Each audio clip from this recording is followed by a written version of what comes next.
मदन जी भाई साहब आए गए हैं हमारे तमाम इस क्षेत्र के कवि सम्मेलनों में। हम कवि हो या ना हो, मदन जी का होना बहुत जरूरी है। एक बार उनके लिए जोरदार तालियां बजा दो। क्या बात है, बड़ी जोरदार तालियां बजाइए। अब वैसे भी सर्दी पड़ रही है, चालू करते हैं। उत्तर प्रदेश से एक आपने बहुत ही बेहतरीन वीररस कवियत्री को सुना। थोड़ा बहुत मुझे सुन लीजिए, क्योंकि टीम लंबी और हमें सोहनदान जी और सोहन सिंह जी दोनों तक पहुंचना है। बाबू बंजारा साहब यहाँ पर हैं। मैं जब उत्तर प्रदेश से यहाँ पर आ रहा था तो मेरी घरवाली ने बोला कि भाई कहाँ जा रहे हैं? मैंने कहा राजस्थान जा रहा हूँ।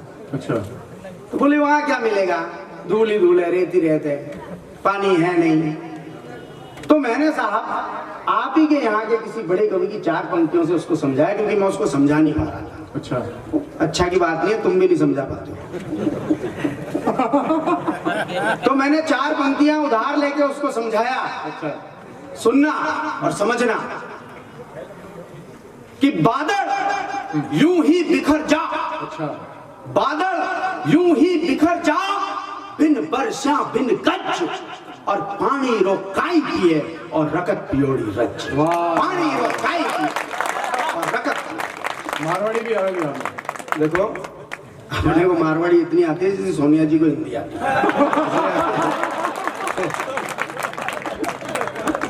अपने क्या ज्यादा नहीं करना, ज्यादा वावा नहीं करना। हाँ साहब। तो चलो एक बार ताली वाली बजा दो, माहौल बना दो, तो मैं भी थोड़ा कुछ कह पाऊं यार। ऐसे नहीं, एक बार घनघोर बजाओ, माहौल बनाओ। हाँ, कि मेरी कलम नहीं है गिरवी दिल्ली के दरबारों में। मेरी कलम नहीं है गिरवी दिल्ली के दरबारों में, ना मेरी गिनती होती है केवल चाटुकारों में। मेरी कलम नहीं है गिरवी दिल्ली के दरबारों में, ना मेरी गिनती होती है केवल चाटुकारों में। अगर देश हित काम करोगे वंदन गा भी सकता हूँ, वरना अपनी भाषा से दर्पण दिखला भी सकता हूँ। वरना अपनी भाषा से दर्पण दिखला भी सकता हूँ। और हम सारे लोग जो यहाँ पर रात पर बैठ के यहाँ पर आते हैं, सुनाते हैं, गाते हैं, क्यों आते हैं हम लोग यहाँ पर? मैं क्यों आया आपके बीच में? कि स्वाभिमान के टूटे फूटे पोर हिलाकर रख दूंगा। स्वाभिमान के आप तो स्वाभिमान धरती से हो साहब। स्वाभिमान के टूटे फूटे पोर हिलाकर रख दूंगा, राष्ट्रभक्ति के सुप्त हो चले भाव जगा कर रख दूंगा, और अफरा तफरी मच जाएगी सत्ता के प्रतिमानों में। राष्ट्र खोल कर टपका दूंगा आज तुम्हारे कानों में। राष्ट्र खोल कर टपका दूंगा। और एक शिकायत रहती है, क्योंकि ये वो मंच है, राष्ट्र स्वयं सेवक का मंच, विद्या भारती का मंच, और फिर एक विद्यालय। एक बहुत बड़ी शिकायत रहती है हम सबको, हमारे बुजुर्गों को, अक्सर नौजवानों से, कि भाई तुम इतने बिजी हो गए, जीवन की आपाधापी में ऐसे फंस गए 99 के फेर में, कि तुम इतिहास भूल गए। इतिहास भूलने का परिणाम क्या हुआ वो अभी 2-3 कवियों ने बता दिया। यदि हमने इतिहास नहीं भूला होता तो कोई संजय लीला बंसाली मां पद्मनी पे अपनी पिक्चर नहीं बना सकता था। बिल्कुल। ये हमारे दुष्परिणाम हुए। तब कहता हूं कि जीवन की आपाधापी में एहसासों को भूल गए।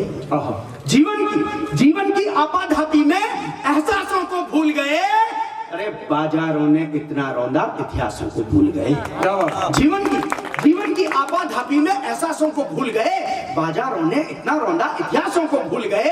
अरे तुमने दुनिया के मस्तक पर गौरव तिलक लगाया है, वीर शिवाजी, राणा शेखर, भगत सिंह को पाया है। जिस बरगद को दीमक चाटे उसका गिरना निश्चित है, और जो पीढ़ी इतिहास भुला दे उसका पतन सुनिश्चित है। जो पीढ़ी इतिहास उसका पतन सुनिश्चित है। तो जागो हनुमान के अंशों, जागो पवन पुत्र के अंशों, तुम्हें जगाने आया हूँ। अरे जामवंत हूँ तुमको शक्ति याद दिलाने। जामवंत, क्या बात, मुकर्रर नहीं होगा। जामवंत हूँ तुमको शक्ति याद दिलाने। आइए, हम सब जानते हैं कि एक अजीब सा युद्ध पूरे विश्व में चल रहा है, और विशेष रूप से भारत में चल रहा है। उस युद्ध की बलिवेदी पर हमें अपने प्राण त्यागने होंगे, हमें अपना लहू चढ़ाना होगा। इन तमाम शब्दों को मैं बहुत जल्दी सुनाने के मूड में हूं, क्योंकि बहुत लंबी टीम है, बहुत लंबा समय चलेगा। एक गीत आप तक पहुंचा रहा हूं, मुझे आशीर्वाद मिले मंच का। मैं एक ही बंद सुनाऊंगा उसका। स्वागत। कि राष्ट्र के लिए जियो राष्ट्र के लिए मरो, राष्ट्र के लिए जियो, राष्ट्र के लिए मरो, राष्ट्र स्वाभिमान को आसमां पे ले चलो, राष्ट्र के लिए जियो, राष्ट्र के लिए मरो, राष्ट्र स्वाभिमान को आसमां पे ले चलो, गर्व युक्त भाल दो, रक्त में उबाल दो, राष्ट्र यज्ञ में स्वयं के शीश काट डाल दो और सारे बंधनों को तोड़ दो। लहू निचोड़ दो, लहू निचोड़ दो, लहू निचोड़ दो, हाँ लहू निचोड़ दो। आज ना यहाँ कोई भी जाति धर्म शेष हो, आज ना किसी हृदय में कोई राग द्वेष हो, एक स्वर हो, एक दृश्य, एक भाव राष्ट्र हो, देवता या राष्ट्र में से भी चुनाव राष्ट्र हो, पौरुषी आघात से लोह युक्त गात से एकता में जो बंधे शक्तिशाली हाथ से, शत्रुओं की गर्दने मरोड़ दो, लहू निचोड़ दो, लहू निचोड़ दो। ताली आने दो, लहू निचोड़ दो, हाँ लहू निचोड़। एक बार ताली बजाओ, पानी पिलाओ, बोतल यहीं रखो। ये भोपालगढ़ की धरती है साहब, अच्छे अच्छे को पानी पिला देती है। ये मेरा सौभाग्य है कि मैं भोपालगढ़ की धरती का पानी पी रहा हूँ सर। हर एक के बस का थोड़ी है यहाँ का पानी। भोपालगढ़ वाला आदमी बहुत इंटेलिजेंट रिया करे सर। अच्छा जी। बोतल हाथ में ले हैंड फूल में पानी पाएगा, कहेगा पानी पिलाओ, है तो यही क्या, अपने क्या जा रहा है। तो इस एकता की जो बात मैंने की है, एक बात ध्यान रखना, हम में से बहुत से लोग ऐसे हैं, बहुत से सियासतदान ऐसे हैं जो एकता की बात करते हैं, करते तो हैं लेकिन अंदर से नहीं करते, ऊपरी दिखावा करते हैं और हम अपने बीच के गद्दारों को पहचान नहीं पाते। तब लिखता हूं कि सुन रे रामू राम याद कर, सुन रे ये सांप्रदायिक सौहार्द की धरती है, इसलिए पढ़ रहा हूं यहां पर कि सुन रे रामू राम याद कर, सुन सलीम कुरान उठा, सुन रे रामू राम याद कर, सुन सलीम कुरान उठा, सुन जोसेफ ईसा बुलवाले तेजेंद्र गुरु ग्रंथ लिया, सुन रे रामू राम याद कर, सुन सलीम कुरान उठा, सुन जोसेफ ईसा बुलवाले तेजेंद्र गुरु ग्रंथ लिया। आओ मिलकर बैठे सारे और सभी ये बात विचारें, किसने हम में नफरत बोई, किसने खड़ी करी दीवारें। आओ मिलकर बैठे सारे और सभी ये बात विचारें, किसने हम में नफरत बोई, किसने खड़ी करी दीवारें। मेरे तेरे उसके दिल के, मेरे तेरे उसके दिल के बीच बना दीवार कौन है, और जब सारे ही देशभक्त हैं तो फिर ये गद्दार कौन है। जब सारे ही देशभक्त हैं, जब सारे ही देशभक्त हैं, जब सारे ही देशभक्त हैं तो फिर ये गद्दार कौन है। बहुत बढ़िया। तब कहता हूं साहब और हिम्मत करता हूं कि हिंदू न चाहिए न मुसलमान चाहिए, इस देश को इन दोनों की जरूरत नहीं है। किसकी जरूरत है? विद्या के प्रांगण में बैठा हूं, बताता हूं। हिंदू न चाहिए न मुसलमान चाहिए, जो मिट सके वतन पे वो इंसान चाहिए।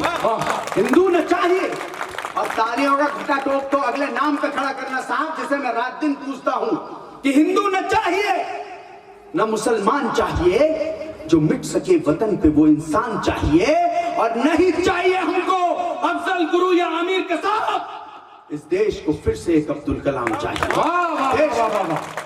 इस देश को फिर से एक बात उठी थी अभी मन से कि सरहद पर नेता लोग अपने बच्चों को लड़ने क्यों नहीं भेजते। ये प्रश्न विनीत जी चौहान ने खड़ा किया था। उन्होंने बताया कि लो मैं 20 लाख देता हूं, भेजो। भेजते क्यों नहीं है, इसका उत्तर नहीं है आपके पास। मैं बताता हूं, आज के बाद ध्यान रखना, और कोई नेताजी हो तो माफ करना। नहीं आप ही माफ कर दो, कोई दिक्कत नहीं। कि वहां जिस सरहद पे खड़े होकर वो अपना लहू बहाते हैं, वहां क्या होता है वो बताता हूं आदरणीय। वहां मंदिर मस्जिद जात पात के नारे काम नहीं आते। वहां मंदिर मस्जिद जात पात के नारे काम नहीं आते। वहां अल्लाह बीच नहीं आता, यादों में राम नहीं आते। क्या बात? वहां मंदिर मस्जिद जात पात के नारे काम नहीं आते, वहां अल्लाह बीच नहीं आता, यादों में राम नहीं आते। वहां सीधे हमले होते हैं, यूं छुपकर घात नहीं होती, सीनों से सीने भिड़ते हैं, यूं शय और मात नहीं होती। सीनों से सीने भिड़ते हैं, यूं शय और मात नहीं होती, सीनों से सीने भिड़ते हैं, यूं शय और मात नहीं होती। और जहां जात धर्म की बात नहीं, जहां जात धर्म की बात नहीं, जहां जगह नहीं घोटालों की, ऐसी सरहद पर जा बैठे क्या हिम्मत खद्दर वालों की। ऐसी जहां जात धर्म की बात नहीं, जहां जगह नहीं घोटालों की, ऐसी सरहद पर जा बैठे क्या हिम्मत खद्दर वालों की। अरे उस लहू मांगती सरहद पर सर्वस्व लुटाया जाता है, कायर लोगों का नहीं, शेर का रक्त चढ़ाया जाता है। कायर लोगों का नहीं, क्या बात, शेर का रक्त जिंदाबाद। और आप कहें आज्ञा दें तो पहली बार हाँ बिल्कुल वहीं पहुंचू ना। जैसा कि मेरी बहन ने बताया, जेएनयू एक अलग ही मुद्दा हो गया है।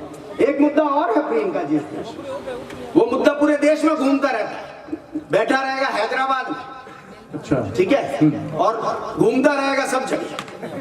वो क्या नाम है उसका, हाँ, मैं तो नाम ही नहीं लेता साहब। हाँ, नाम लो तो गंगा जल से कुल्ला करना पड़ता है, मतलब नहीं। वो ये कहता है मैं भारत माता की जय नहीं बोलूंगा, चाहे मेरी गर्दन पे छुरी रख दो, मैं भारत माता की जय नहीं बोलूंगा। अरे भाई क्यों नहीं बोलेगा तू भारत माता की जय? एक सच्चा मुसलमान जब अपना मस्तक नमाज पढ़ते समय 5 वक्त इस धरती पर टिकाता है तो वो भारत माता की जय ही बोल रहा होता है। तू क्यों नहीं बोल सकता भाई? तब ऐसे लोगों को जवाब देने के लिए लिखना पड़ता है कि तू भाई साहब पानी 2 मिनट बाद पिला देना, या गंगा जल से कुल्ला ही करवा दो, ले लिया था नाम इन्होंने। बैठ जाइए सर, आपसे थोड़ा सा रिक्वेस्ट। तो वो कहता है भारत माता की जय नहीं बोलूंगा, तो लिखना पड़ता है कि तू भारत माता की जय ना बोले तो क्या बोलेगा? तू भारत माता की जय ना बोले तो क्या बोलेगा? इस मिट्टी का कर्ज भला तू किन शब्दों में तोलेगा? अरे जिस माता की आंचल की छांव में पलकर बड़ा हुआ, जिस मिट्टी में खेल खेल कर ओवैसी तू खड़ा हुआ, आज उसी भारत को मां कहने से शर्माता है तू, और पड़ोसी मुल्कों के गुण रोज रोज गाता है तू। अरे चाकू छुरी वाली बातों से हमको मत उकसा तू, तुझको जो भी देश पसंद है उसी देश में बस जा तू, वरना साफ कह रहा हूं कि मर्यादित रहना होगा। भारत में तो भारत माता की जय ही कहना होगा। भारत माता की, भारत माता की, वंदे वंदे। बहुत बहुत धन्यवाद। एक नई कविता पहली बार किसी मंच पर पढ़ने की कोशिश कर रहा हूं, और ये मंच इस कविता लायक। स्वागत। ये कविता मैंने उनके लिए लिखी जो इस देश पर 24 घंटे कुर्बान होने की हसरत अपने दिल पर पालते हैं। वो एक सैनिक जरूर हो सकता है, लेकिन मैं बड़े गर्व के साथ कहता हूं कि राष्ट्र स्वयंसेवक संघ का एक आम कार्यकर्ता भी यही हसरत अपने दिल में पाले बैठा है। क्या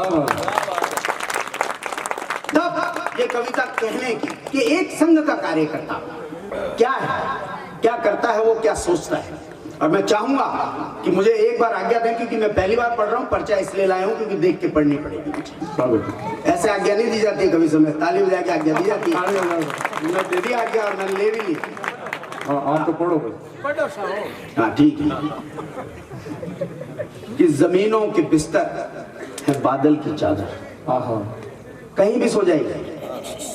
एक वाकया याद आ रहा है इससे पहले मुझे, 1965 का युद्ध हुआ था। 1965 के युद्ध में श्रीनगर तक दुश्मन की सेना आज चढ़ गई थी। दिल्ली से फरमान पहुंचा कि क्या हालत है, कि हालत गंभीर है, कि क्या करें, कि कुछ भी करो, श्रीनगर भले कब्जे में आ जाए लेकिन उसका हवाई अड्डा कब्जे में नहीं आना चाहिए, ताकि हम अपने सैनिकों को वहां पहुंचा सकें। रात्रि का समय था, उधर से दुश्मन सेना बढ़ रही थी, इधर से यहां पर क्यों?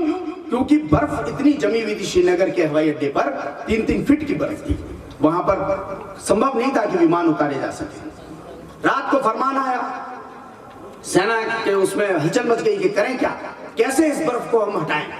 कम से कम 150 मजदूर चाहिए, 150 मजदूर चाहिए इस बर्फ को हटाने के लिए। 4-6 घंटे में जाकर ये बर्फ हटेगी साहब। तब वहां के जो कप्तान थे, जो सेना के नायक थे, उन्होंने कहा नहीं, एक जगह मैं जानता हूं जहां पर मुझे मदद मिलेगी। वो संघ कार्यालय पहुंचे साहब। उन्होंने जाकर कहा कि ये समस्या है। वहां पर शायद अर्जुन सिंह जी वहां पर थे। उन्होंने कहा कोई बात नहीं, आप 150 की बात छोड़िए, हम 600 लोग तैयार होते हैं, 45 मिनट दीजिए केवल हमें। 45 मिनट के बाद सेना के जो वाहन थे वो 600 कार्यकर्ताओं को लेकर हवाई अड्डे पर पहुंचे और 6 घंटे नहीं साहब, 1.5 घंटे में संघ के कार्यकर्ताओं ने मिलकर उस पूरी हवाई पट्टी को साफ कर दिया था और विमान उतर गए। तब आज श्रीनगर हमारे हाथ में। एक बार जोरदार तालियां बजाइए उन महानुभावों को।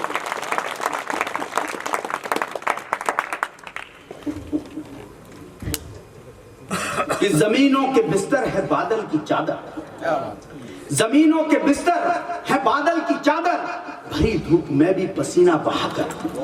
जमीनों के बिस्तर है बादल की चादर, भरी धूप में भी पसीना बहाकर। न बारिश की चिंता न तूफान का डर है, अजब सिरफिरी मौसकी का असर है। जमीनों के बिस्तर है बादल की चादर, भरी धूप में भी पसीना बहाकर। न बारिश की परवाह न तूफान का डर है, अजब सिरफिरी आशिकी का असर है।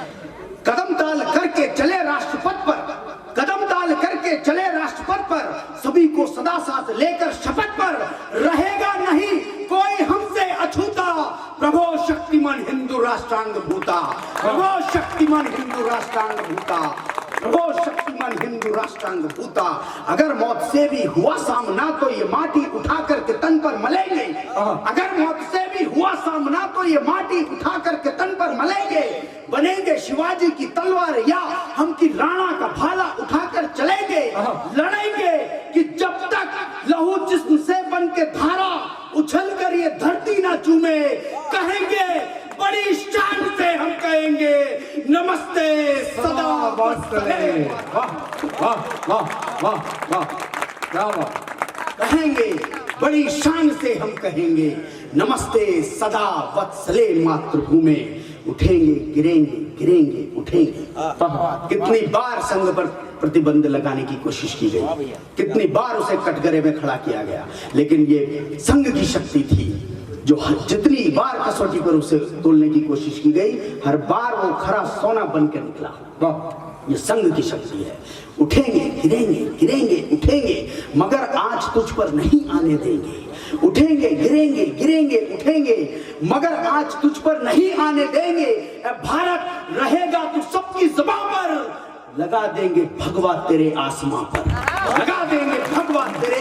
भारत रहेगा, उठेंगे गिरेंगे, गिरेंगे उठेंगे, मगर आज तुझ पर नहीं आने देंगे। भारत रहेगा तो सबकी ज़बान पर, लगा देंगे भगवा तेरे आसमां पर। सफेदी पहन करके निकले हैं घर से तो खाकी लपेटी है नीचे कमर से। सफेदी पहन करके निकले हैं घर से तो खाकी लपेटी है नीचे कमर से। हुआ रक्त से आज, हुआ गर्व से आज चेहरा भी रक्तिम, हुआ गर्व से आज चेहरा भी रक्तिम। अजयाच विश्वस्य देहि सशक्तिम, अजयाच विश्वस्य देहि सशक्तिम। ध्वजा धर्म धारण किए ही चले हैं, ध्वजा धर्म धारण किए ही चले हैं, कि सत्कर्म धारण किए ही चले हैं। वचन है कि सब कुछ लुटाएंगे तुझ पर, लहू क्या ये सर भी चढ़ाएंगे तुझ पर। ध्वजा धर्म धारण किए ही चले हैं, कि सत्कर्म धारण किए ही चले हैं। वचन है कि सब कुछ लुटाएंगे तुझ पर, ये वचन है कि सब कुछ लुटाएंगे तुझ पर, लहू क्या ये सर भी चढ़ाएंगे तुझ पर। अगर मौत है जननी, ध्वजा धर्म धारण किए ही चले हैं, कि सत्कर्म धारण किए ही चले हैं। वचन है कि सब कुछ लुटाएंगे तुझ पर, लहू क्या ये सर भी चढ़ाएंगे तुझ पर। नए रक्त बीजों से फिर हम उगेंगे, नए रक्त बीजों से फिर हम उगेंगे। जननी तेरी रेत में जा मिलेंगे, नए रक्त बीजों से फिर हम खिलेंगे। जननी तेरी रेत में जा मिलेंगे। यही कामना है कि भारत हमेशा, यही कामना है कि भारत हमेशा लहू बन हमारी शिराओं में घूमे, कहेंगे बड़ी शान से हम कहेंगे, नमस्ते सदा वत्सले मातृभूमि, नमस्ते सदा वत्सले। अद्भुत। एक बार जोरदार तालियां आकाश टोरंगी के लिए होनी चाहिए। बहुत अद्भुत परिकल्पना को साकार किया है और संघ को जीवंत कर दिया है आपने इस कविता से। धन्यवाद। भगत सिंह एक कविता आपकी बहुत प्रसिद्ध है। मैं चाहूंगा कि इस मुकाम पर आपकी भगत सिंह कविता मैं सुनना चाहूंगा। हमारे तमाम श्रोता जो हैं वो लालायित है कि आप भगत सिंह को लेकर उन तक पहुंचे। देखो, भगत सिंह वस्तुतः मेरी कोई कविता नहीं है, उनकी वंदना है, आराधना है। भगत सिंह को सुनने से पहले एक बात याद रखना कि वर्तमान में हिंदुस्तान में 23 साल का एक लड़का ड्रग्स सेवन में पकड़ा जाता है, और एक वो था जो 23 साल की उम्र में इस देश के लिए फांसी के फंदे पर झूल गया। तो आज हम भगत सिंह को, भगत सिंह सबके दिलों में है। भगत सिंह ने एक बात कही थी, एक गीत गाया था, मेरा रंग दे बसंती चोला। बिल्कुल। किस किस को याद है? हाथ खड़ा करना जरा। सबको याद है। सब में तो सबने हाथ खड़े नहीं किए। अरे दोनों एक हाथ मत खड़ा करो, दोनों करो, एक ने तो वैसे ही बट्टा बैठा रखा। ठीक है।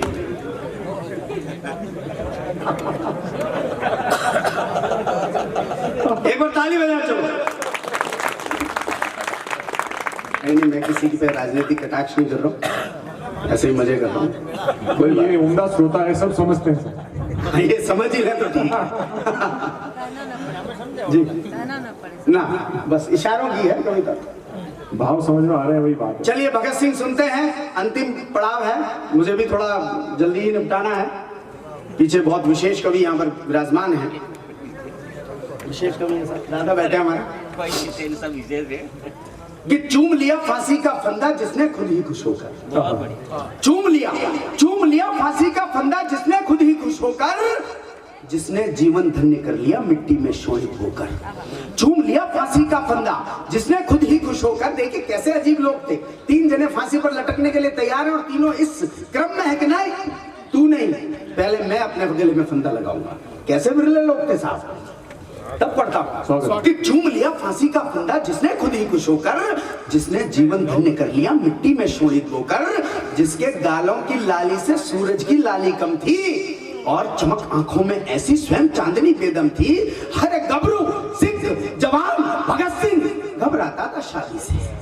भगत सिंह के पिताजी ने कहा, भगत सिंह तुम्हारी उम्र हो गई है, विवाह कर लो। भगत सिंह उसी रात अपने घर से भाग गए और एक पत्र जो है उनके तकिए के नीचे, पिताजी के तकिए के नीचे रख के चले गए।